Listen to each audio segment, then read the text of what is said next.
So I think we can probably all agree that at some point or another, you will be challenged in some way, whether that's coming out of a relationship, whether that's leaving a friendship group, whether that's a career change, you name it.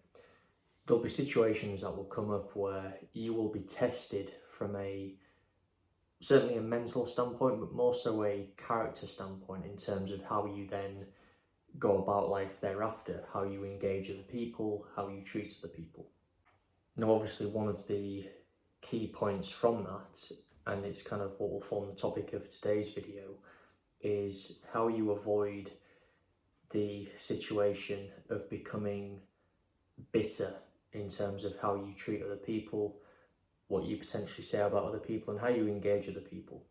Being bitter, from what I've seen, is without question probably one of the worst attributes a person can develop as a result of going through a tricky period. So I kind of wanted to share a bit of a story, and this comes from my athletics days. But the story I kind of wanted to share was there was a certain individual where, let's just say when it came to the idea of dating, they very much tried to date pretty much everyone and anyone who was remotely good looking. And what I noticed after a while was whenever this particular individual experienced rejection, rather than having a healthy view of just say, okay, this person doesn't like me, that's cool, that's fine, I'll just look elsewhere. This individual had a real habit of taking rejection incredibly in an unhealthy way, in that they would then speak negatively about the person who had rejected them, even though that person had done literally nothing wrong. At the end of the day, if that person isn't interested, that's absolutely fine, and you have to respect that. You can't then talk negatively about that person as if they've done something wrong, because quite frankly, they've done nothing wrong.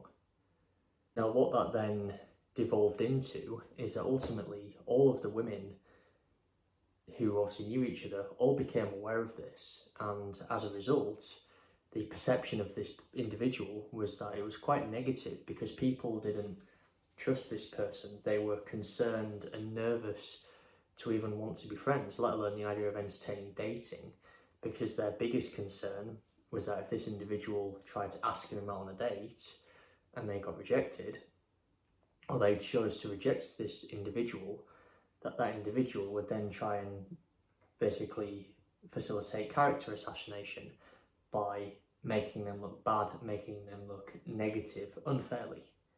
I guess the point I'm trying to make is that ultimately, if you become bitter, it impacts how other people perceive you in a really negative way, and it's probably one of the worst things you can possibly do, particularly as a man. I guess one of the points that I wanted to draw upon, and it was actually a phrase that a former manager taught me, and it's the phrase, perception is greater than reality. And you may look at that and think, that's really odd, how can that be the case? Surely reality is reality, it's factual, it's objective.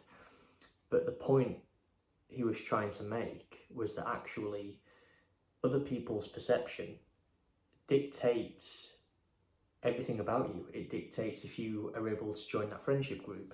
It dictates if actually you're embraced by people at work. Perception dictates your perception of the world, but it also dictates how others perceive you. And ultimately, if you take that into account, the idea that perception is greater than reality, then it's your responsibility to ensure that you facilitate the best possible perception of you possible, to ensure that at an individual level you achieve the best outcome, but ultimately that you achieve the best outcome for how others engage with you. Ultimately, we want to be engaged in a positive way. We don't want to be seen as being negative or having the perception that we can't be trusted. That's the last thing you want as a person.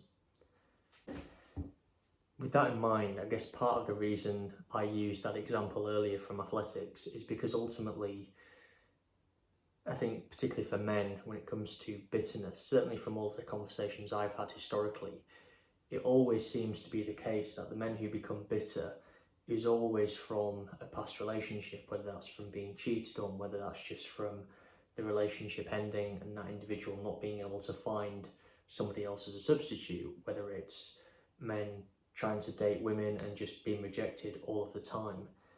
You should never become bitter off of the back of that. Ultimately, you have to look at that in a realistic way and say, actually, what is it about me that's potentially lacking that people aren't interested in? And I think it's important to take an honest, reflective view on being rejected and say, actually, what can I do as a person to better myself to be a more attractive person?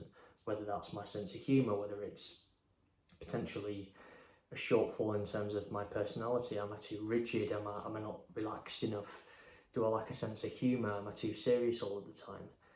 It's far better to take an objective view in terms of how people perceive you